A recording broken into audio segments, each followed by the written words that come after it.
사랑하는 이등병 손주의 면회를 위해 반나절을 걸려 시골에서 올라온 할머니가 한 해병대 장교에게 폭언을 들으며 심지어 물폭탄 테러까지 당하면서 면회를 거부당하게 되고, 이후 할머니의 전화 한 통으로 해병대 3스타 사령관이 헬기를 타고 부대로 나타나면서 그 소령을 개박살내고 참교육하는 이야기입니다.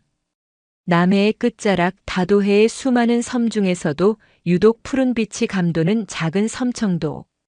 그곳에는 섬의 역사와 함께 쭈글쭈글한 시간의 나이테를 몸에 새긴 해녀 오정심 할머니가 살고 있었다.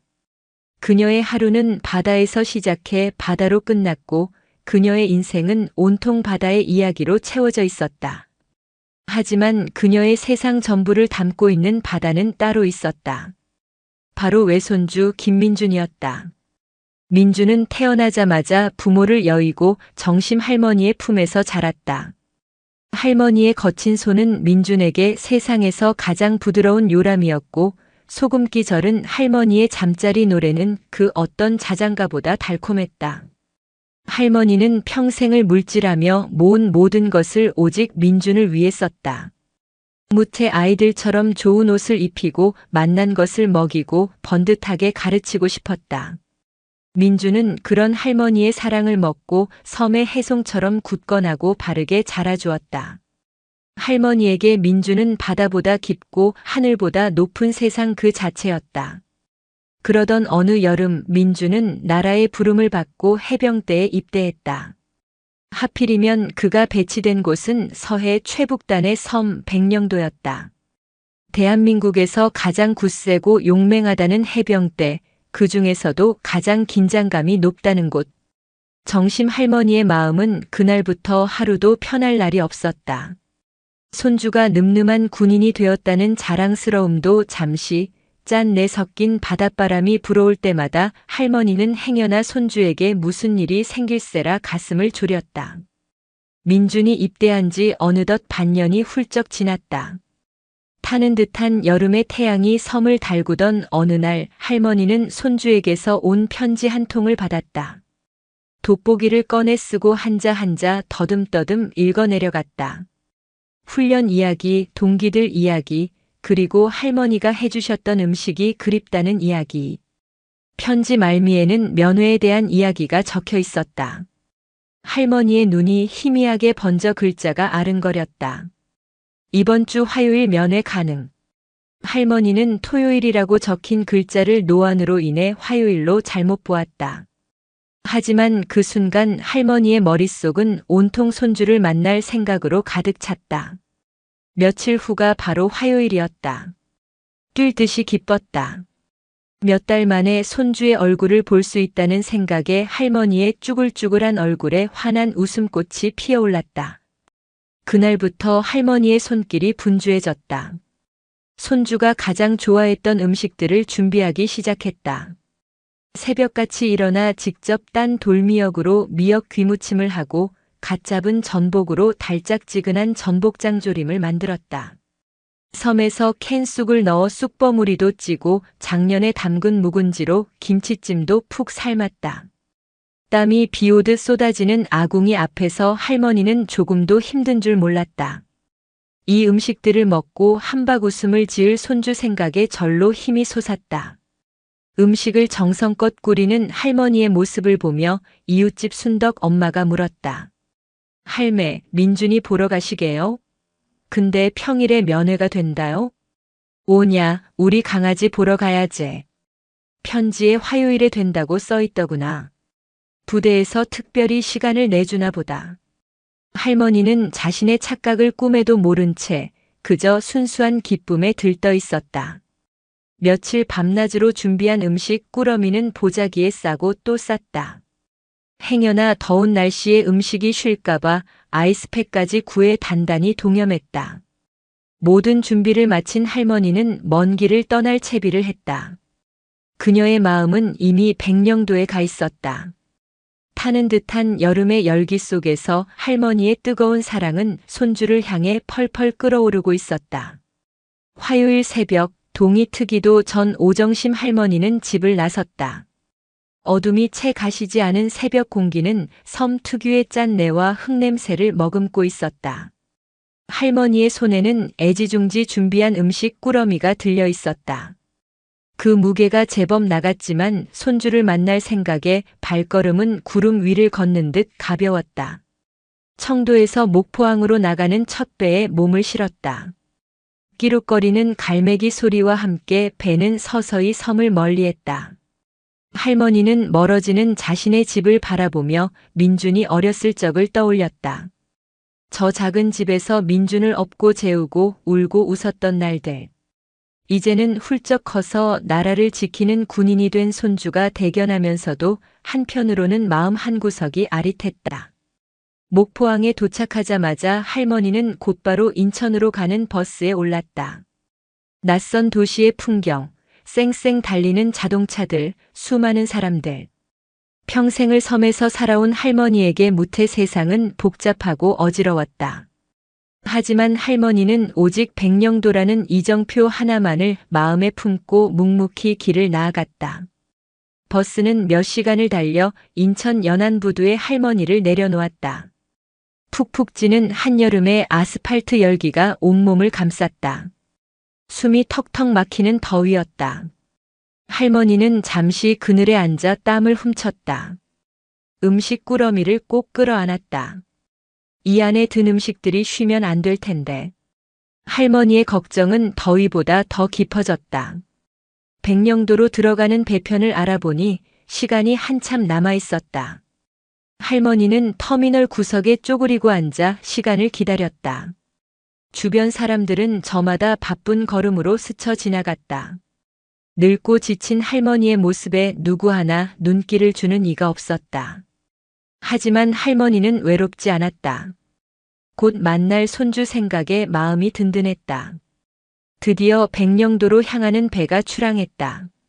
서해의 거친 파도가 배를 흔들었다. 뱃멀미로 속이 울렁거렸지만 할머니는 손에 든 음식 꾸러미를 놓지 않았다. 이것은 단순한 음식이 아니었다. 손주를 향한 할머니의 사랑이자 그리움이었고 기도였다. 기나긴 항해 끝에 드디어 백령도에 도착했다. 할머니는 배에서 내리자마자 민준이 복무하는 부대로 가기 위해 수소문했다. 섬 주민에게 물어 부대 위치를 파악하고 한참을 기다려 부대 앞으로 가는 마을버스를 탔다. 버스가 덜컹거리며 비포장도로를 달렸다. 차창 밖으로 보이는 풍경은 할머니가 살던 청도와는 사뭇 달랐다. 평화로운 어촌의 모습보다는 긴장감이 감도는 군사지역의 색채가 짙었다. 곳곳에 보이는 철조망과 군사시설들이 최전방임을 실감케 했다. 할머니의 마음속에 불안감이 스멀스멀 피어올랐다. 우리 손주가 이런 험한 곳에서 고생하고 있구나. 마침내 버스가 해병대라는 팻말 앞에서 멈췄다. 할머니는 조심스럽게 버스에서 내렸다. 눈앞에는 높고 단단한 위병소와 굳게 닫힌 철문이 보였다. 그 너머로 보이는 부대의 모습은 엄숙하고 위압적이었다. 할머니는 옷매무새를 가다듬고 침을 한번 꿀꺽 삼킨 뒤 위병소를 향해 천천히 발걸음을 옮겼다. 청도를 떠난 지 꼬박 하루가 걸린 길이었다. 어머니의 걸음은 더뎠지만 그 한 걸음 한 걸음에는 천리길을 마다하지 않은 위대한 사랑이 담겨 있었다. 면회 좀 하러 왔소다. 위병소의 다다른 오정심 할머니가 떨리는 목소리로 말했다. 쨍쨍 내리쬐는 여름 햇살 아래 할머니의 이마에는 땀방울이 송골송골 맺혀 있었다. 위병소 근무를 서던 2명의 젊은 해병대원이 할머니를 보고는 잠시 당황한 기색을 보였다. 한눈에 봐도 먼 길을 온 듯한 노인의 지친 모습과 손에 들린 커다란 음식 꾸러미 때문이었다. 할머니, 무슨 일로 오셨습니까? 계급이 조금 더 높아 보이는 상병이 정중하게 물었다. 우리 손주 김민준이 여기서 군 복무를 하는 뒤 얼굴 좀 보러 왔어. 김민준 일병님 말입니까? 혹시 면회 신청은 하셨습니까? 오냐, 편지에 오늘 와도 된다고 했어. 화요일에 오라고. 할머니의 말에 두 병사는 서로 얼굴을 마주 보았다. 부대의 면회는 주말에만 허용되는 것이 원칙이었다. 평일, 그것도 일과 시간 중에는 특별한 사유가 없는 한 면회가 불가능했다. 할머니, 죄송하지만 저희 부대는 주말에만 면회가 가능합니다. 혹시 날짜를 잘못 알고 오신 게 아닐까요? 조심스럽게 말하는 병사의 목소리에는 미안함이 가득했다. 할머니는 그 말을 이해할 수 없었다. 분명히 편지에 그렇게 쓰여 있었는데. 할머니는 가슴이 철렁 내려앉았다. 아뇨. 똑똑히 봤는디 화요일이라고 내가 이 먼 길을 왔는디 우리 강아지 얼굴도 못 보고 그냥 가란 말이여. 할머니의 목소리가 절박하게 떨렸다. 그 순간 위병소 뒤쪽에서 굵고 짜증 섞인 목소리가 들려왔다. 여기서 무슨 소란이야? 목소리의 주인은 부대 작전 참모인 최영조 소령이었다. 그는 훈련 계획을 점검하러 나섰다가 위병소 앞에서 웅성거리는 모습을 보고 인상을 찌푸리며 다가온 것이었다. 찌는 듯한 더위에 불쾌지수가 한껏 올라간 그의 얼굴은 굳어 있었다. 무슨 일인데 근무지에서 잡담을 하고 있어? 아닙니다. 이 할머니께서 면회를 오셨는데. 상병이 다급하게 보고했지만 최소령의 날카로운 시선은 이미 오정심 할머니에게로 향해 있었다. 남루한 행색의 노파, 촌스러운 보자기에 싼 음식 꾸러미. 그의 얼굴에 노골적인 경멸감이 스쳐 지나갔다. 면회? 오늘은 평일이야. 면회는 주말에만 허용된다는 규정도 몰라. 당장 돌려보내. 최소령의 목소리는 차갑고 단호했다. 할머니는 당황하여 어쩔 줄 몰라 하며 말했다. 아이고, 날이 내가 멀리 섬에서 왔는디 우리 손주 얼굴만 잠깐 보고 가면 안 될까요? 예. 안 돼. 규정은 규정이야. 할머니 한 명 봐주기 시작하면 부대 기강이 어떻게 되겠어?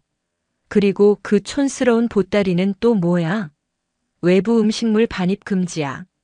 최소령은 할머니의 음식 꾸러미를 턱짓으로 가리키며 쏘아붙였다. 할머니의 얼굴이 새하얗게 질렸다. 손주를 먹이겠다는 일념으로 며칠 밤낮을 새워 만든 음식이었다. 그 정성을 촌스러운 보따리라 폄하하는 말에 가슴이 미어지는 듯 했다. 이건 우리 손주 먹이려고. 됐고. 규정이니까 안 된다는 거야. 못 알아들어? 나이 먹었으면 좀 알아서 처신해야지. 이렇게 무작정 찾아와서 때를 쓰면 어떡해. 바로 그때였다. 땡볕 아래 서 있던 최소령은 갑자기 현기증을 느꼈다. 더위를 먹은 탓이었다. 치솟는 짜증과 불쾌감에 이성을 잃은 그는 옆에 있던 병사가 마시려고 떠놓은 물통을 거칠게 낚아챘다. 그리고는 오정심 할머니를 향해 그 물을 그대로 뿌려버렸다. 아! 차가운 물벼락에 할머니는 비명을 지르며 뒷걸음질 쳤다. 물은 할머니의 얼굴과 옷을 적셨고 품에 안고 있던 음식 꾸러미 위로 쏟아졌다. 할머니는 망연자실한 표정으로 젖어버린 보자기를 내려다보았다. 이 더러운 냄새 풍기지 말고 썩 꺼지란 말이야. 여기가 어디라고 와서 행패야. 최소령은 악에 받쳐 소리쳤다. 위병소 근무를 서던 두 병사는 너무나 충격적인 장면에 입을 다물지 못하고 얼어붙었다. 한 인간이, 그것도 군인이라는 자가 연로한 노인에게 할 수 있는 행동이라고는 도저히 믿기지 않았다. 물에 젖은 생쥐꼴이 된 오정심 할머니는 온몸을 부들부들 떨었다. 수치심과 모멸감 그리고 손주에 대한 미안함이 뒤섞여 눈물이 핑 돌았다. 하지만 그녀는 울지 않았다. 대신 젖은 옷소매로 얼굴을 한번 훔치고는 품속에서 무언가를 주섬주섬 꺼냈다. 낡고 해진 폴더폰이었다. 할머니는 떨리는 손으로 겨우겨우 버튼을 눌렀다. 그리고는 전화기 너머의 누군가에게 지푸라기라도 잡는 심정으로 순수하게 도움을 청했다. 아들아, 나다. 내가 네 조카 좀 보러 왔는데. 할머니는 계급도 체계도 아무것도 몰랐다. 그저 세상에서 가장 든든한 자신의 아들에게 이 기막힌 상황을 설명하고 싶었을 뿐이었다. 전화를 받은 아들은 해병대 사령부에 있는 자신의 큰아들 김태성 중장이었다. 낡은 폴더폰 너머로 아들의 목소리가 들려왔다. 오정심 할머니의 세상에서 가장 든든하고 믿음직한 목소리. 그러나 오늘따라 그 목소리는 다급하고 불안하게 떨리고 있었다. 어머니, 어머니 괜찮으세요? 지금 어디세요? 응 아들 나여 나 정심이 할머니는 겨우 목소리를 쥐어짰다. 내가 우리 민준이 얼굴 좀 보러 백령도에 왔는데. 전화기 저편 대한민국 해병대 사령부의 심장부인 지휘통제실. 거대한 전술 지도와 수십 개의 모니터가 번쩍이는 그곳에서 해병대 부사령관 김태성 중장은 중요한 서해 작전계획 회의를 주관하고 있었다. 그의 앞에는 각 부서의 장성급 지휘관들이 굳은 표정으로 앉아 있었다. 김태성 중장은 해병대 내에서도 강직하고 냉철하기로 유명한 지장이었다. 그의 눈빛 하나 손짓 하나의 거대한 조직이 일사불란하게 움직였다. 그런 그가 회의 도중 걸려온 어머니라는 발신자 표시를 보고 잠시 양해를 구하고 전화를 받은 것이었다. 평소라면 상상도 할 수 없는 일이었다. 처음에는 그저 어머니의 안부 전하려니 생각했다. 그러나 수화기 너머로 들려오는 어머니의 떨리는 목소리, 그리고 백령도, 면회라는 단어가 그의 귀에 꽂히는 순간 김 중장의 표정이 미세하게 굳어졌다. 민준이 면회를 가셨다고요? 오늘이요? 오냐 편지에 글이 쓰여 있어서 근디여서는 안 된다고 주말에나 오라고 내가 이 먼 길을 왔는데. 김태성 중장의 머릿속이 빠르게 회전했다. 어머니는 노안으로 날짜를 잘못 보신 것이 분명했다. 그 사실을 깨닫자 아들로서 죄송스러운 마음이 먼저 들었다. 더 세심하게 챙겨드리지 못한 죄책감이었다. 그는 회의 중인 지휘관들에게 눈짓으로 양해를 구하며 자리에서 일어나 통제실 구석으로 향했다. 어머니 죄송해요. 제가 잘 살폈어야 했는데 우선 거기서 기다리세요. 제가 부대에 연락해서. 그의 말이 채 끝나기도 전에 어머니의 다음 말이 그의 심장을 얼어붙게 만들었다. 근디 여그 어떤 날이님이 나한테 물을 뿌리고 썩 꺼지라고 소리를 질렀어. 내 음식 보따리에다가도 더러운 냄새가 난다고. 순간 김태성 중장의 호흡이 멎었다. 시간이 멈춘 듯 했다. 서해의 모든 파도 소리가 통제실의 모든 소음이 그의 귀에서 사라졌다. 오직 물에 젖은 어머니의 모습과 썩 꺼져라는 모욕적인 폭언만이 그의 뇌리를 거대한 망치처럼 내리쳤다. 감히 누가 나의 어머니에게 평생을 자식과 손주를 위해 헌신하며 살아오신 저 하늘 아래 가장 위대한 나의 어머니에게 감히 누가. 그의 온화했던 눈빛이 순식간에 시퍼런 칼날처럼 변했다. 평생을 군인으로 살아오며 단련된 극기심과 냉철함이 아니었다면 그는 당장 전화기를 집어 던지고 포효했을 터였다. 그러나 그는 분노를 억누르고 또 억눌렀다. 강철을 녹일 듯한 분노는 오히려 얼음처럼 차가운 이성으로 바뀌어 그의 목소리에 스며들었다. 어머니, 지금부터 제가 묻는 말에만 대답하세요. 괜찮으시니 침착하게요. 그의 목소리는 낮고 조용했지만 그 안에 담긴 분노의 무게는 통제실의 공기마저 무겁게 짓눌렀다. 지금 계신 부대 이름이 정확히 뭡니까? 해병대 모시기 부대라고 써있네. 알겠습니다. 어머니에게 폭언하고 물을 뿌린 사람 계급이 어떻게 됩니까? 이름은요? 몰라 별은 안 달렸고 짝대기 3개의 조그만 다이아몬드 같은 게 박혔던디 최 씨라고 최 모시기 소령이라고 불렀어. 소령 최영조. 김태성 중장은 그 이름을 머릿속에 새겼다. 망막에 새기듯 영혼에 새기듯. 어머니, 지금 그 사람 옆에 있습니까? 오냐, 저기 서 있네. 좋습니다. 어머니, 절대 그 자리에서 움직이지 마세요. 그리고 전화를 끊지 마시고 지금 당장 그 최소령이라는 사람에게 전화기를 바꿔주세요. 제 아들이 당신과 통화하고 싶어 한다고 전하세요. 오정심 할머니는 아들의 지시대로 젖은 몸을 이끌고 다시 위병소 앞으로 다가갔다. 최영조 소령은 여전히 불쾌한 표정으로 그녀를 쏘아보고 있었다. 저날이 우리 아들이 날이랑 통화를 좀 하고 싶다네요. 할머니가 떨리는 손으로 폴더폰을 내밀었다. 그 모습을 본 최영조 소령은 기가 차다는 듯 코웃음을 쳤다. 아들. 당신 아들이 누군데? 해병대 사령관이라도 된대? 어디서 시골뜨기 아들 내미를 내세워서 겁을 주려고 해. 그는 할머니가 내민 전화기를 거들떠보지도 않고 손으로 쳐냈다. 폴더폰이 바닥에 떨어져 나뒹굴었다. 어디서 감히 내가 누군지 알고 당장 이 노인네 끌어내지 못해. 최 소령은 위병소 근무병들에게 고함을 쳤다. 병사들은 어쩔 줄 몰라 하며 우물쭈물했다. 할머니는 바닥에 떨어진 전화기를 주워들었다. 다행히 부서지지는 않았다. 전화기 너머로 아들의 차가운 목소리가 희미하게 들려오고 있었다. 어머니 무슨 일입니까? 대답하세요. 아들아 전화를 안 받는다. 내 전화기를 쳐냈어. 그 말을 듣는 순간 김태성 중장은 눈을 감았다. 더 이상 물을 필요도 들을 필요도 없었다. 모든 상황 파악이 끝났다. 그는 눈을 뜨고 자신의 부관을 향해 돌아섰다. 그의 얼굴에는 모든 감정이 사라져 있었다. 폭풍 전의 고요 그것이었다. 당장 헬기 띄워. 목적지는 백령도 5호 부대 연병장. 15분 내로 도착한다. 김태성 중장의 목소리는 지휘 통제실 전체를 얼어붙게 만들었다. 그의 말은 단순한 명령이 아니었다. 그것은 지옥의 문을 여는 선고였다. 최영조 소령은 듣지 못했다.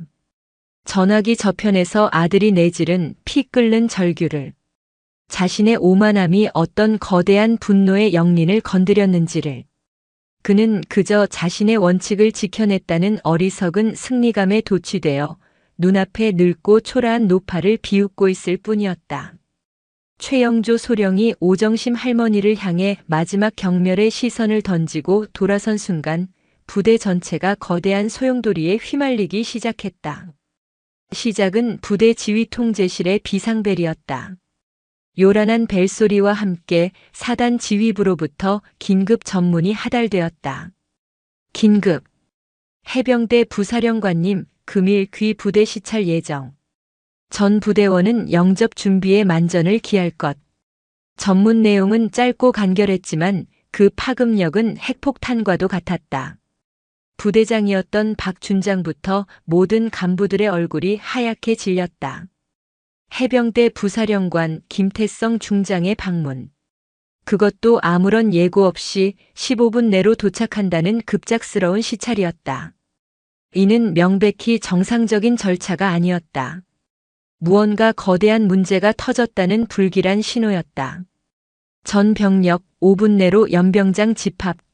각 부서장들은 즉시 지휘 통제실로. 부대장의 고함 섞인 명령이 스피커를 통해 부대 전체에 울려 퍼졌다. 평화롭던 평일 오후의 부대는 순식간에 아수라장으로 변했다. 병사들은 하던 작업을 멈추고 허둥지둥 전투복을 챙겨 입고 연병장으로 뛰어나갔다. 간부들은 땀을 뻘뻘 흘리며 서류를 챙기고 상황을 파악하느라 분주했다. 최영조 소령 역시 이 갑작스러운 소동에 당황했다. 부사령관님 방문? 갑자기 왜? 그는 처음에는 위병소에서 벌어진 일이 이 사태와 관련이 있으리라고는 꿈에도 생각하지 못했다. 오히려 그는 자신의 엄격한 규율 적용 능력을 부사령관에게 보여줄 좋은 기회일지도 모른다고 착각했다. 그는 흐트러진 군복 매무새를 바로잡으며 짐짓 위험 있는 표정으로 위병소 주변을 정리하기 시작했다. 뭘 꾸물거려. 빨리 저 노인네 안 보이는 곳으로 모시지 못해. 최 소령의 윽박지름에 위병소 병사들이 마지못해 할머니에게 다가갔다. 할머니 죄송합니다. 잠시만 저쪽으로. 하지만 오정심 할머니는 그 자리에 꼼짝도 하지 않았다. 아들이 신신당부했다. 절대 그 자리에서 움직이지 말라고. 할머니는 그저 젖은 옷자락을 붙잡고 굳건히 서서 부대 안쪽을 바라볼 뿐이었다. 그때였다. 저 멀리 하늘에서부터 무언가 대기를 찢는 듯한 육중한 소리가 들려오기 시작했다. 두두두두두두. 소리는 점점 더 커져 땅을 울리고 심장을 두드렸다. 모든 병사들과 간부들이 일제히 하늘을 올려다보았다. 수평선 너머에서 검은 점 하나가 빠르게 다가오고 있었다. 그것은 일반적인 기동 헬기가 아니었다. 육중한 동체와 위용을 자랑하는 해병대의 지휘통제 헬기 마리논이었다. 별색, 3스타의 상징이 선명하게 박힌 헬기였다. 헬기는 부대 상공을 한 바퀴 선회하더니 거대한 바람을 일으키며 연병장 중앙을 향해 하강하기 시작했다. 연병장의 마른 흙먼지가 회오리 바람처럼 솟구쳐 올라 주변을 온통 뒤덮었다. 병사들은 눈을 제대로 뜨지 못한 채 팔로 얼굴을 가렸다. 최영조 소령도 마찬가지였다. 그는 세찬 바람에 몸을 가누며 연병장 맨 앞줄에 서서 헬기를 맞이할 준비를 했다. 그의 머릿속은 온통 내가 무슨 실수를 했나? 부대 운영에 문제는 없었나? 하는 생각으로 가득 차 있었다. 위병소 한편 오정심 할머니는 흙먼지 바람에도 아랑곳하지 않고 그 광경을 지켜보고 있었다. 그녀는 저 강철의 날개를 단 거대한 새가 자신의 아들을 태우고 왔다는 것을 직감적으로 알고 있었다. 할머니의 눈에는 두려움이나 놀라움이 아니었다. 그저 아들을 향한 애틋함과 걱정이 가득 서려 있었다. 드디어 헬기가 육중한 소리와 함께 연병장에 착지했다. 엔진이 서서히 동력을 줄이는 동안에도 프로펠러가 만들어내는 바람은 잦아들지 않았다. 부대장 박준장을 필두로 한 지휘관들은 칼같이 정렬하여 부동자세로 서 있었다. 숨막히는 정적이 흘렀다. 모든 소음이 멎고 오직 거대한 헬기와 그 앞에 선 인간들의 긴장감만이 공간을 지배했다. 끼이그 하는 소리와 함께 헬기의 측면 도어가 천천히 열렸다. 안쪽의 어둠 속에서 한 인형이 나타났다. 햇빛을 등지고 서서 그 얼굴이 잘 보이지 않았지만 그의 어깨에서 뿜어져 나오는 위압감만으로도 그가 누구인지 짐작게 했다. 대한민국 해병대를 상징하는 붉은 명찰, 칼날처럼 날카롭게 각이 잡힌 전투복, 그리고 어깨 위에서 서리발처럼 빛나는 세 개의 별. 김태성 중장이었다. 그는 천천히 트랩을 밟고 땅으로 내려섰다. 그의 등장은 그 자체로 하나의 거대한 사건이었다. 그가 내딛는 한 걸음 한 걸음에 백령도의 정적이 산산조각 나고 있었다. 최영조 소령은 마른 침을 삼키며 곧 자신에게 닥쳐올 운명을 전혀 알지 못한 채 그저 우렁찬 경례를 준비하고 있었다. 김태성 중장이 헬기에서 내리자 연병장에 도열해 있던 모든 장병들의 몸이 돌처럼 굳었다. 부대장인 박준장이 앞으로 달려 나와 우렁차게 경례를 외쳤다. 부사령관님께 대하여 경례. 필승. 필승. 수백 명의 목소리가 하나의 함성이 되어 연병장을 가득 메웠다. 박준장은 김중장의 앞으로 다가가 거수 경례를 붙인 채 보고했다. 부사령관님, 해병대 제5여단장 준장 박성진 부사령관님의 부대 시차를 명받았습니다. 이에 보고합니다. 필승. 그것은 군의 엄격한 규율과 절차에 따른 흠잡을 데 없는 보고였다. 그러나 김태성 중장은 그 보고를 듣지도 박준장에게 눈길 한 번 주지도 않았다. 그의 시선은 오직 한 곳, 연병장 저편 위병소 근처에 초라하게 서 있는 한 여인을 향해 있었다. 김 중장은 경례를 하는 박준장의 옆을 그대로 스쳐 지나갔다. 마치 그곳에 아무도 없다는 듯이. 당황한 박준장은 경례를 붙인 손을 어쩌지 못한 채 뻣뻣하게 굳었다. 도열에 있던 다른 간부들 역시 경악을 금치 못했다. 군 조직에서 상급자가 하급자의 경례를 무시하는 것은 상상조차 할 수 없는 가장 큰 모욕이자 이상 신호였기 때문이다. 김태성 중장은 뚜벅뚜벅 걸었다. 그의 군화가 연병장의 흙을 밟는 소리만이 유일한 소음이었다. 수백 명의 시선이 그의 움직임을 따라 함께 움직였다. 그는 자신을 향해 경례를 하고 있는 수많은 장교와 부사관들을 지나쳤다. 그들의 얼굴에 떠오른 당혹감과 의아함을 투명한 유리처럼 통과했다. 그의 목표는 단 하나였다. 최영조 소령은 자신의 앞으로 다가오는 김태성 중장을 보며 잠시 의아해했다. 왜 부대장님을 지나치시는 거지? 나에게 오시는 건가? 그는 혹시 자신이 위병소 관리를 철저히 한 것에 대해 칭찬이라도 하려는 것인가 하는 터무니없는 착각에 빠져들었다. 그는 더욱 가슴을 펴고 늠름한 자세를 취했다. 그러나 김 중장은 최 소령마저도 그대로 지나쳤다.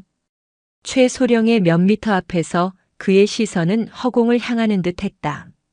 최 소령은 그제야 깨달았다.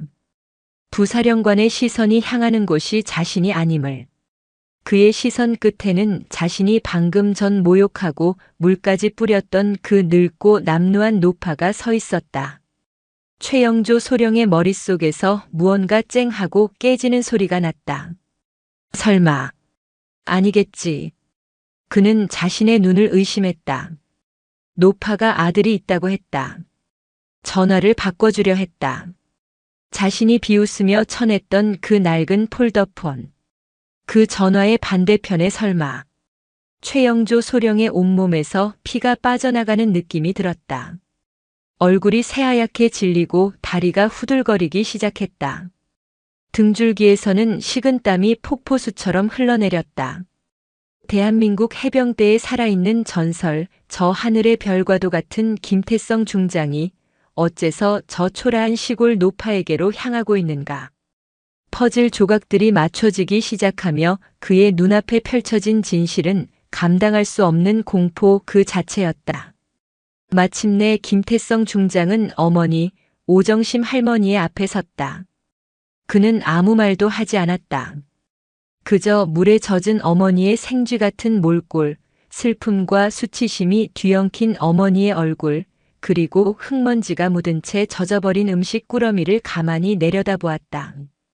다음 순간 연병장의 모든 이들을 경악하게 만든 광경이 펼쳐졌다. 대한민국 해병대의 세 번째 별, 저 높은 하늘의 상징과도 같던 김태성 중장이 그 자리에서 천천히 한쪽 무릎을 꿇었다. 흙먼지가 가득한 연병장 바닥에 수백 명의 부하들이 지켜보는 앞에서 그는 왕이 어머니 앞에 그러하듯 신이 성모 앞에 그러하듯 가장 경건하고 낮은 자세로 무릎을 꿇었다. 그리고는 떨리는 어머니의 거친 손을 두 손으로 공손히 잡았다. 어머니. 그의 목소리는 갈라져 있었다. 제가 늦었습니다. 죄송합니다, 어머니. 한평생 누구 앞에서도 눈물을 보인 적 없던 강철 같은 사나이의 눈에서 뜨거운 눈물 한 방울이 툭 떨어져 어머니의 손등 위로 번졌다. 그것은 단순한 사죄가 아니었다. 아들로서 어머니의 고통을 지켜주지 못한 죄책감이었고 자신의 부하가 저지른 만행에 대한 군 전체를 대신한 참회였으며 세상에서 가장 위대한 존재인 어머니라는 이름 앞에 바치는 한 인간의 가장 순수한 경의의 표현이었다. 김태성 중장은 천천히 일어나 어머니가 품에 안고 있던 젖은 음식 꾸러미를 조심스럽게 건네받았다. 묵직한 꾸러미 안에는 단순한 음식이 아니라 어머니의 사랑과 여정과 수모가 고스란히 담겨 있었다. 그는 그 꾸러미를 소중히 품에 안고 천천히 뒤를 돌아섰다. 그리고 그의 시선은 이제 막 자신의 세상이 무너져 내렸음을 깨달은 채 사시나무처럼 떨고 있는 한 남자에게로 향했다. 최영조 소령. 김태성 중장의 눈에는 더 이상 분노가 담겨 있지 않았다. 분노를 넘어선 차가운 경멸과 서늘한 연민만이 가득했다. 그 눈빛은 최영조 소령에게 사형 선고보다 더 끔찍한 절망을 안겨주었다. 별이 땅에 무릎을 꿇는 순간 한 오만한 장교의 세상은 산산조각 나 재가 되어 흩어지고 있었다. 연병장의 시간은 멈춰버렸다. 김태성 중장이 어머니를 부추겨 자리를 뜨는 동안 수백 명의 장병들은 마치 단체로 최면에 걸린 듯 미동조차 하지 못했다. 그들의 눈에는 경외와 충격 그리고 이해할 수 없는 상황에 대한 혼란이 뒤섞여 있었다. 대한민국의 하늘과 바다를 지키는 가장 강인한 군대, 해병대의 심장부에서 벌어진 이 조용하고도 압도적인 드라마 앞에 그 어떤 훈련이나 작전보다 더한 긴장감이 흘렀다. 김 중장은 어머니의 어깨를 감싸 안고 천천히 걸음을 옮겼다. 그의 시선은 더 이상 주변의 그 누구에게도 향하지 않았다. 오직 곁에 있는 어머니의 지친 숨소리, 떨리는 어깨에 모든 신경이 집중되어 있었다. 그는 곁에 선 부관에게 낮고 단호한 목소리로 명령했다. 부대에서 가장 조용하고 편한 곳으로 어머니를 모셔라. 당장. 예, 알겠습니다. 여단장님 접견실로 모시겠습니다. 부관은 황급히 달려가 길을 안내했다. 김 중장은 어머니를 부축하며 본관 건물로 향했다. 그가 지나가는 길목마다 장교와 병사들은 파도가 갈라지듯 길을 트고는 굳은 자세로 경례를 올렸다. 하지만 김 중장은 그 모든 것을 의식하지 못했다. 지금 그의 세계에는 오직 어머니 한 사람만이 존재했다. 여단장 접견실은 부대 내에서 가장 좋은 시설을 갖춘 곳이었다. 고급스러운 소파와 테이블, 조용한 분위기는 방금 전 연병장의 살벌함과는 전혀 다른 세상처럼 느껴졌다. 김 중장은 어머니를 소파에 조심스럽게 앉혔다. 어머니 괜찮으세요?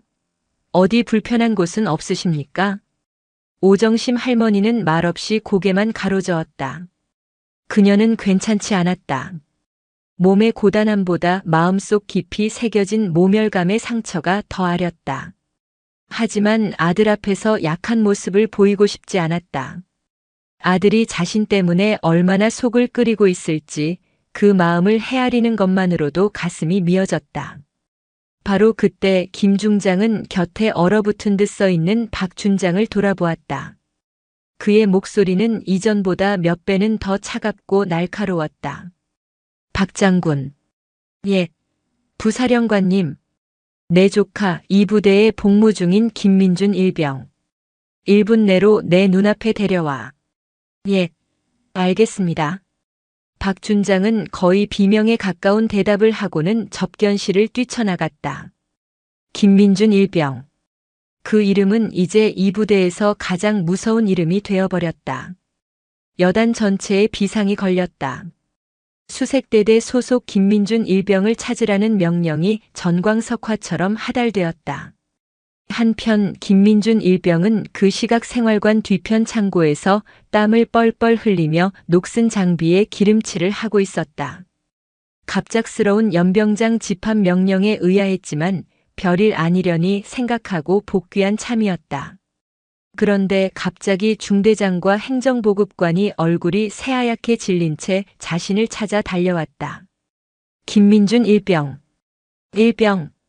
김민준. 이 일병 김민준. 민준은 자신을 부르는 다급한 목소리에 깜짝 놀라 벌떡 일어섰다. 중대장은 그의 팔을 붙잡고 거의 끌다시피 하며 말했다. 너 이 자식 무슨 짓을 한 거야? 아니. 일단 따라와. 여단장님께서 찾으신다. 민준의 머릿속은 하얗게 비어버렸다. 여단장님께서? 나를? 군 생활 중 가장 끔찍한 상상 속에서나 일어날 법한 일이었다. 자신이 무언가 끔찍한 실수를 저질렀다고 생각한 민준은 사색이 된 채 중대장을 따라 뛰기 시작했다. 본관으로 향하는 내내 그의 심장은 터질 듯이 뛰었고 온갖 불길한 생각들이 머릿속을 헤집었다. 마침내 도착한 여단장 접견실. 문이 열리고 민준은 안으로 들어섰다. 그리고 그 순간 그는 자신의 눈을 의심했다. 방 안에는 할머니가 앉아 있었다. 며칠 전 편지로만 안부를 전했던 세상에서 가장 사랑하는 나의 할머니. 그런데 할머니의 모습이 이상했다. 옷은 축축하게 젖어 있었고 얼굴은 이루 말할 수 없이 지치고 슬퍼 보였다. 그리고 할머니의 곁에 서 있는 한 남자. 칼날처럼 각 잡힌 전투복, 어깨 위에서 빛나는 세 개의 별. 어렸을 적 명절에나 가끔 뵈었던 늘 멀게만 느껴졌던 외삼촌 김태성 중장이었다. 민주는 그 자리에 얼어붙었다. 상황 파악이 되지 않았다. 할머니가 왜 여기에 이런 모습으로? 그리고 대한민국 해병대 부사령관인 외삼촌이 왜 할머니 곁에? 모든 것이 혼란스러웠지만 한 가지는 확실했다. 자신의 할머니에게 무슨 끔찍한 일이 벌어졌다는 것. 할머니? 민준의 목소리가 떨려 나왔다. 그제야 오정심 할머니는 고개를 들어 손주를 바라보았다. 손주의 얼굴을 보는 순간 꾹 참았던 눈물이 와르르 쏟아졌다. 아이고, 내 강아지 내 새끼. 할머니는 자리에서 일어나 민준을 부둥켜 안았다. 민준 역시 할머니를 꽉 끌어안았다.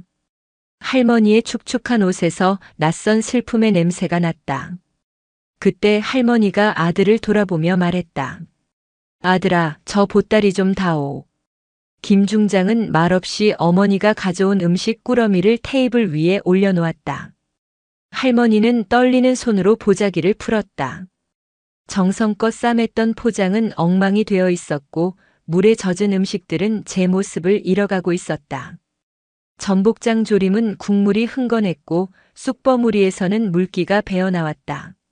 하지만 할머니는 아랑곳하지 않고 그 음식들을 하나하나 꺼내 민준의 앞에 놓았다. 민준아, 어서 먹어봐. 할미가 너 먹이려고 이 먼 길을 왔어. 좀 식고 꼴이 이래도 맛은 있을 것이여. 민준은 차갑게 식어버린 물기에 젖은 음식을 바라보았다. 그리고 자신을 보며 애써 웃음 짓는 할머니의 얼굴을 보았다. 할머니의 눈가에 맺힌 눈물 자국을 보았다. 모든 것을 깨달았다. 민준은 아무 말도 할 수 없었다.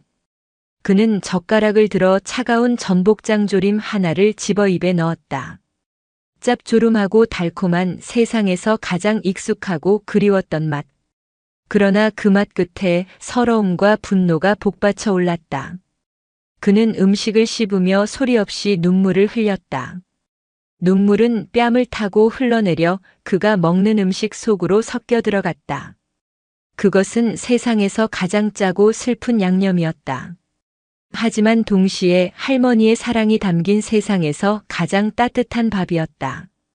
김태성 중장은 그 모습을, 아들이 어머니의 사랑과 수모를 함께 삼키는 그 모습을 말없이 지켜보고 있었다.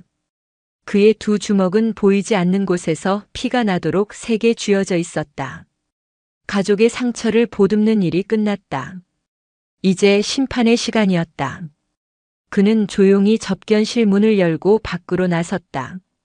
복도에는 그를 기다리는 지휘관들과 자신의 운명을 기다리는 한 남자가 공포에 질린 채 서 있었다.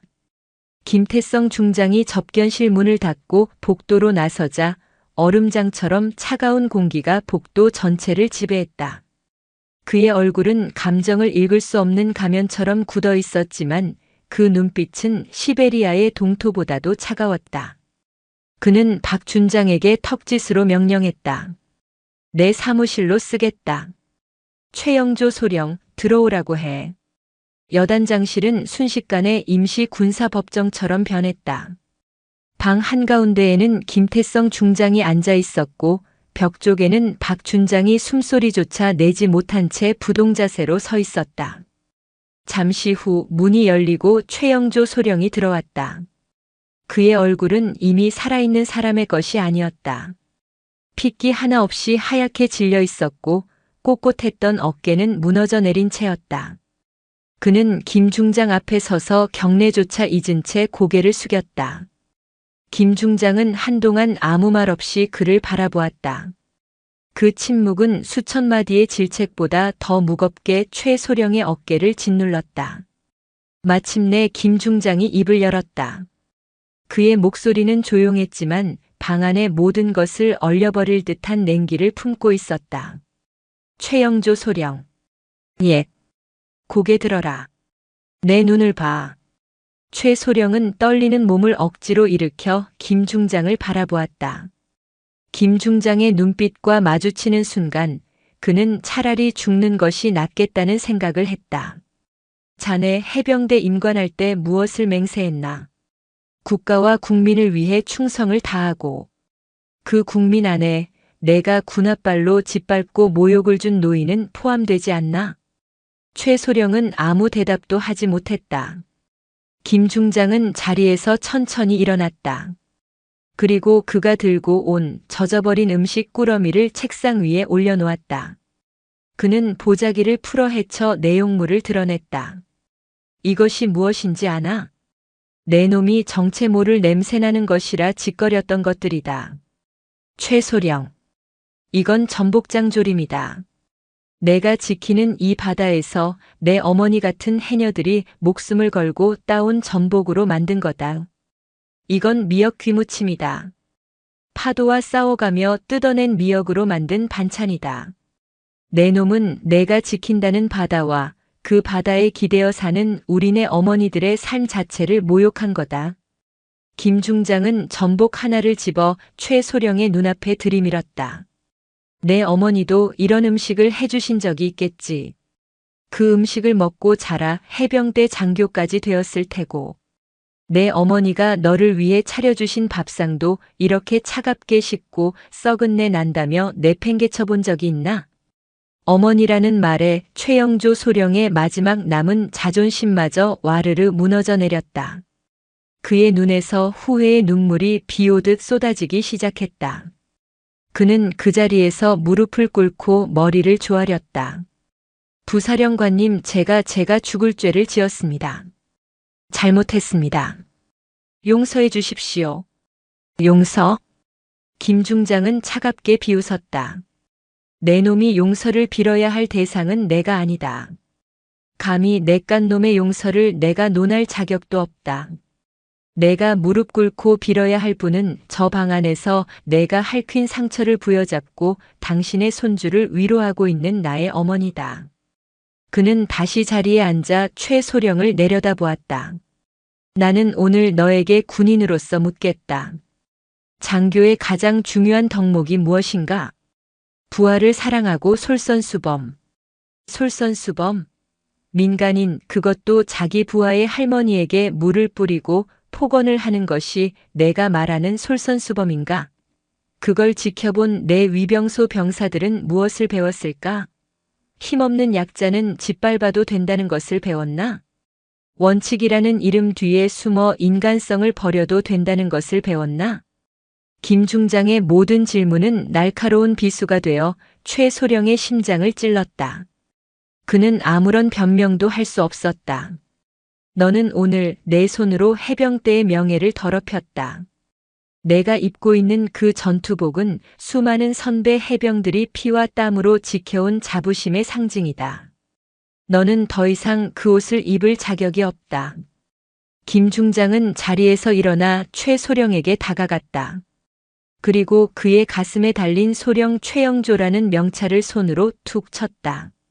내 손으로 내 계급장과 명찰을 떼어라. 최영조 소령은 망연자실한 표정으로 김 중장을 바라보았다. 스스로 계급장을 떼는 것은 군인에게 죽음과도 같은 형벌이었다. 그러나 그는 거역할 수 없었다.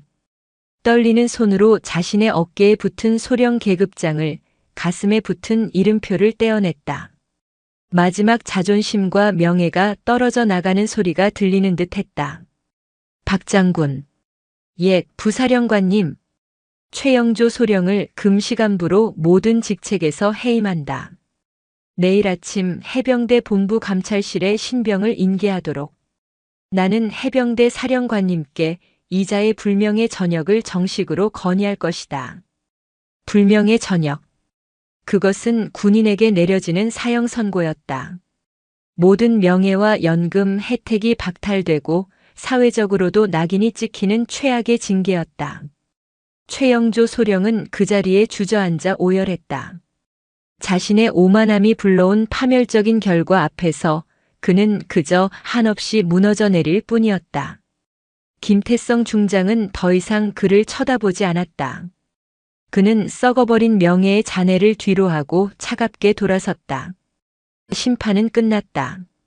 그러나 그의 마음속에는 통쾌함 대신 어머니의 슬픈 얼굴과 조카의 눈물이 더 무겁게 자리 잡고 있었다. 최영조 소령의 직책 해임과 본부 감찰실 인계 소식은 부대 내에 순식간에 퍼져나갔다. 장병들은 충격과 함께 한편으로는 당연한 결과라는 반응을 보였다.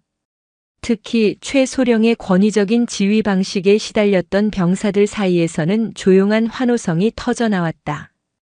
오만한 지휘관의 몰락은 그들에게 하나의 카타르시스를 제공했다. 그러나 사건의 중심에 있었던 김태성 중장의 마음은 편치 않았다.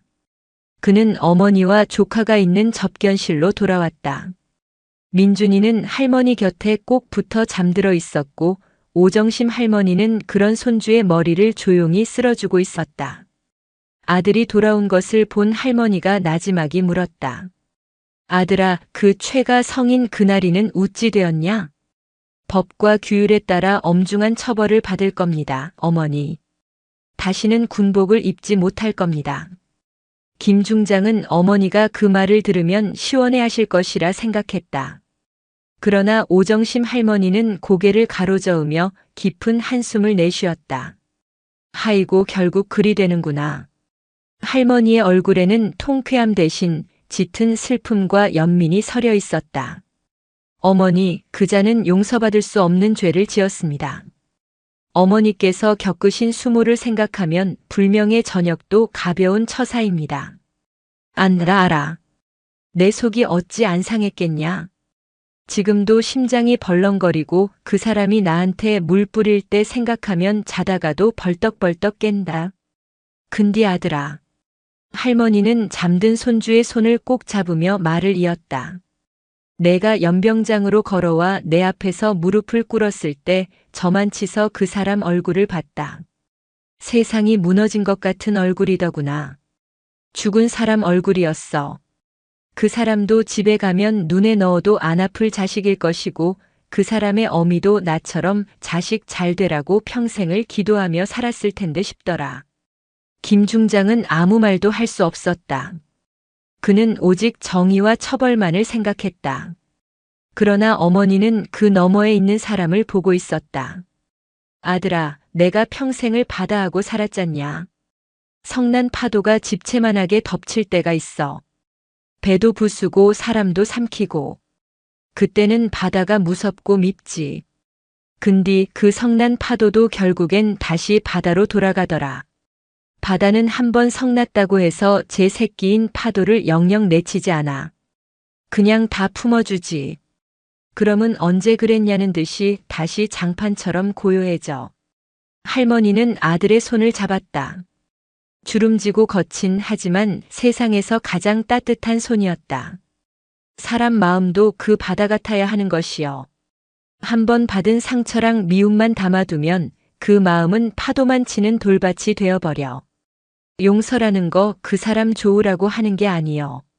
내 마음이 황폐한 돌밭이 되지 않게 하려고 내 마음이 다시 고요한 바다가 되게 하려고 하는 것이지. 파도가 바다를 떠나지 않듯이 사람의 마음도 결국에는 사랑하고 용서하는 뒤로 돌아가야 혀. 김태성 중장은 거대한 충격에 휩싸였다.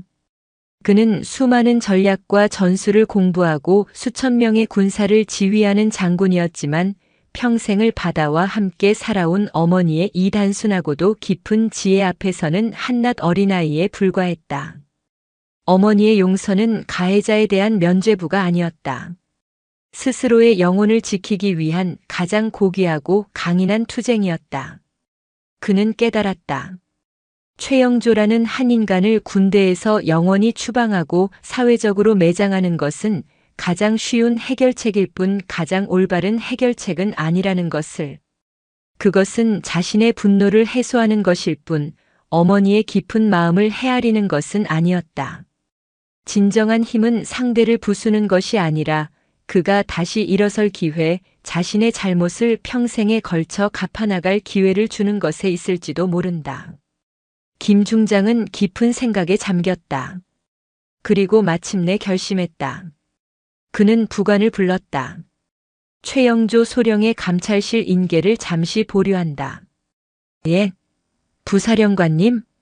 대신 내일 아침 내가 떠나기 전에 그를 다시 한번 내게 데려오도록. 조용히. 부관은 의아했지만 곧바로 명령을 이행했다. 김 중장은 어머니를 바라보았다. 어머니, 제가 어리석었습니다. 어머니의 마음도 헤아리지 못하고 제 분노만 앞세웠습니다. 그는 어머니의 지혜를 통해 진정한 리더십이 무엇인지, 진정한 강함이 어디에서 나오는지를 다시 한번 배우고 있었다. 그것은 적을 섬멸하는 용맹함이 아니라 사람을 품을 수 있는 바다와 같은 마음이었다.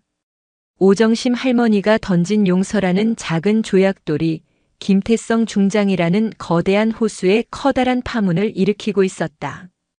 그 파문은 오만한 장교의 운명을, 그리고 부대 전체의 문화를 바꿀 새로운 시작이 될 것이었다.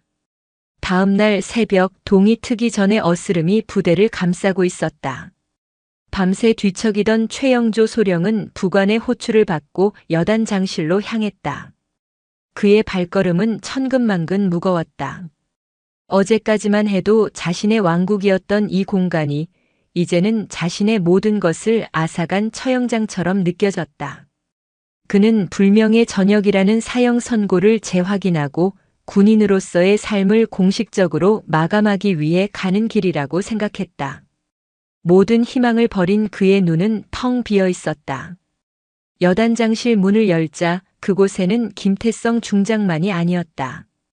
밤새 잠을 설친 듯 보이는 오정심 할머니가 아들 곁에 조용히 앉아 있었다. 최영조 소령은 차마 할머니의 얼굴을 쳐다보지 못하고 바닥만 내려다본 채 뻣뻣하게 굳었다.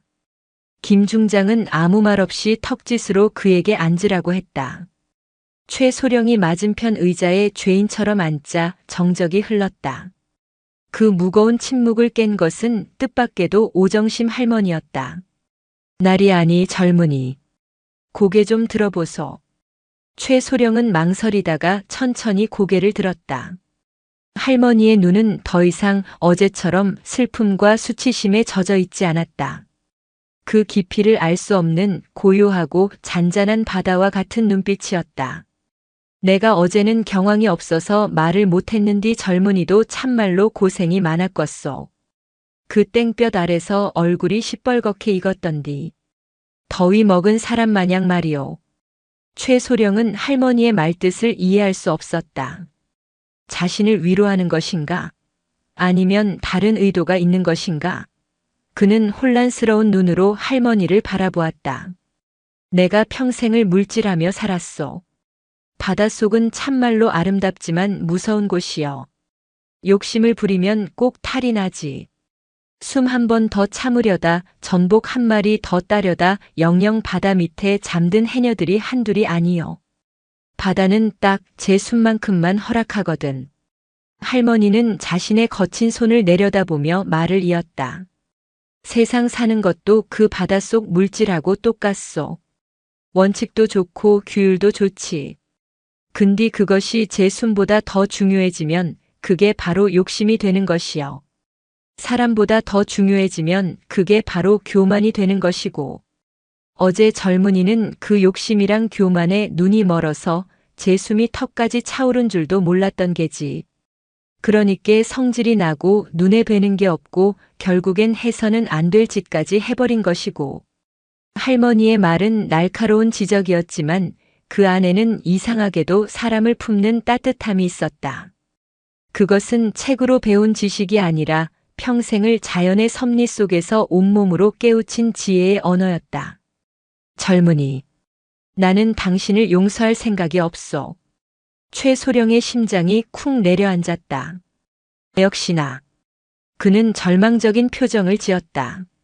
내가 뭐라고 당신을 용서한단 말이오. 그건 하늘이나 할 일이지. 나는 다만 당신에게 기회를 한번 줘보고 싶소. 당신이 미워서가 아니라 당신을 그렇게 만든 이 세상이, 그리고 내 아들이 지키는 이 군대가 더는 그래서는 안 된다고 생각하기 때문이요. 당신 같은 사람이 또 나와서는 안 되기 때문이요. 오정심 할머니는 자리에서 일어나 최영조 소령에게 다가갔다. 그리고 그의 어깨를 가만히 토닥였다. 넘어진 자리에서 다시 일어나시오. 당신이 받아야 할 벌은 군복을 벗는 것이 아니라 그 군복의 무게가 얼마나 무거운지를 평생 잊지 않고 살아가는 것이오. 당신이 모욕했던 그 힘없는 사람들을, 당신의 도움이 필요한 약한 병사들을 위해 남은 군 생활을 바치시오. 그것이 당신이 내게 그리고 이 세상에 진 빚을 갚는 유일한 길이요. 최영조 소령은 할머니의 손길 아래에서 어린아이처럼 목 놓아 울었다. 그것은 더 이상 두려움과 절망의 눈물이 아니었다. 자신의 교만을 깨뜨리고 썩어버린 명예의 잔해 속에서 새로운 길을 발견한 자의 참회와 감사의 눈물이었다. 그 모든 광경을 지켜보던 김태성 중장이 마침내 입을 열었다. 그의 목소리는 더 이상 차갑지 않았다. 장군으로서의 위엄과 한 인간으로서의 깊은 고뇌가 함께 담겨 있었다. 최영조 소령. 예. 자네의 불명예 전역 건의를 철회한다. 최 소령은 고개를 번쩍 들었다. 그의 눈에는 믿을 수 없다는 표정이 가득했다. 대신 자네를 오늘부로 해병대 최전방 연평도 포병부대 작전 장교로 보직 이동을 명한다. 연평도 포병부대. 그곳은 해병대 내에서도 가장 험하고 고된 근무지로 알려진 곳이었다. 북한과 불과 몇 킬로미터 떨어져 있어 항상 실전과 같은 긴장 상태를 유지해야 했고 편의 시설은커녕 제대로 된 휴식조차 보장받기 어려운 곳이었다. 사실상의 좌천이자 유배와 다름없는 인사조치였다. 그곳에서 자네는 계급도 경력도 모두 없는 신임 장교나 다름없을 것이다. 자네가 그토록 중시하던 원칙과 규율이 아니라 전우애와 헌신 그리고 희생이 무엇인지 몸으로 다시 배워라. 자네가 무시했던 병사들과 함께 먹고 자고 뒹굴면서 그들의 언어로 소통하는 법을 배워라. 그리고 기억해라. 자네가 오늘 입고 있는 그 군복은 나의 어머니가 자네에게 준 마지막 기회라는 것을. 김태성 중장은 자리에서 일어나 창밖을 바라보았다. 멀리 수평선 위로 장엄한 해가 떠오르고 있었다. 이것이 자네가 진정한 해병으로, 진정한 군인으로 다시 태어날 수 있는 마지막 기회다. 그 기회를 저버릴 것인지 아니면 썩어버린 명예를 되찾을 것인지는 이제 자네의 몫이다. 최영조 소령은 자리에서 일어나 김태성 중장과 오정심 할머니를 향해 허리가 끊어지도록 깊이 고개를 숙였다. 그 어떤 말도 필요 없었다. 그의 눈빛은 다시 살아나 있었다. 그 안에는 굳은 결의와 평생을 짊어지고 가야 할 빚을 갚겠다는 다짐이 새겨져 있었다. 그날 아침 김태성 중장은 어머니와 조카 민준의 손을 잡고 헬기에 올랐다. 부대를 떠나기 전 그는 박 준장에게 마지막 명령을 내렸다. 오늘 이후로 이 부대의 모든 면회 규정을 재검토하도록. 원칙도 중요하지만 그 원칙이 사람의 마음을 헤아리지 못한다면 아무 소용이 없다. 사람이 먼저다. 잊지 말게. 명심하겠습니다. 필승. 헬기가 거대한 바람을 일으키며 하늘로 솟아올랐다. 그 아래로 새로운 아침을 맞이한 부대의 풍경이 펼쳐졌다. 오정심 할머니가 던진 작은 사랑과 용서의 돌멩이는 가장 단단하고 폐쇄적인 조직의 거대한 파문을 일으키며 세상을 아주 조금 더 따뜻하게 만들고 있었다. 그 후 할머니의 도시락 사건은 해병대 내에서 하나의 전설이 되었다. 최영조 소령은 연평도에서 그 누구보다 헌신적인 장교가 되었고 병사들의 고충을 가장 먼저 헤아리는 진정한 지휘관으로 거듭났다고 전해진다. 부대에는 사람이 먼저라는 새로운 문화가 뿌리내렸고 경직되었던 병영 문화는 눈에 띄게 부드러워졌다. 김민준 일병은 할머니의 깊은 사랑과 삼촌의 진정한 강함을 가슴에 새기고 누구보다 모범적인 군인으로 성장했다. 그는 전역하는 날 마중 나온 삼촌의 차를 타고 그 어떤 망설임도 없이 청도로 향했다. 고향의 작은 포구에 내린 민준을 오정심 할머니는 예전처럼 환한 웃음으로 맞았다. 할머니는 그날 저녁 손주와 아들을 위해 세상에서 가장 따뜻한 집밥을 차려주었다. 밥상에 둘러앉은 세 사람의 얼굴에는 평화와 행복이 가득했다. 며칠 후 민주는 할머니를 따라 처음으로 물질에 나섰다. 차가운 바닷물 속에서 숨을 참고 해산물을 캐는 할머니의 작은 뒷모습이 그 어느 때보다 위대해 보였다. 그는 비로소 깨달았다. 할머니의 강인함과 지혜는 그저 주어진 것이 아니라 거친 파도와 싸우며 평생을 단련해 온 삶의 결과물이라는 것을.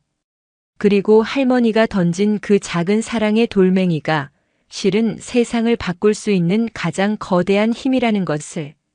푸른 남해 바다 위 할머니와 손주는 서로를 마주보며 환하게 웃었다. 파도는 여전히 바다를 떠나지 않았고 그들의 마음속에는 사랑과 용서라는 드넓은 바다가 끝없이 펼쳐져 있었다.